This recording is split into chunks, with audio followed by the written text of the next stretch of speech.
Un des lieux les plus sacrés pour les Juifs, vous le savez, c'est le Kotel HaMaaravi, le seul vestige de l'enceinte du temple de Jérusalem, le mur occidental.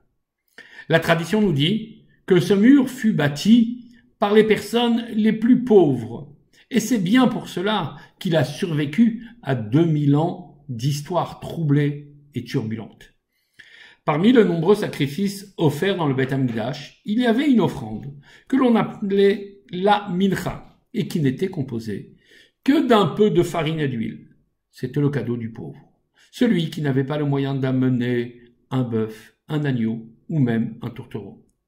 Pourtant, aussi modeste qu'était cette offrande, nous remarquons que ce n'est qu'au sujet de ce sacrifice qu'il est dit dans la Torah « Nefesh », une âme qui viendrait à offrir une mincha.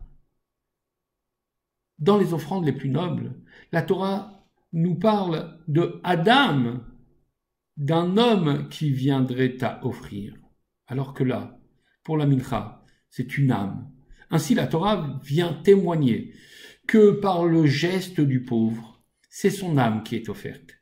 La quantité de l'offrande importe peu. Nous devons donner à la mesure de nos moyens, mais de tout notre cœur.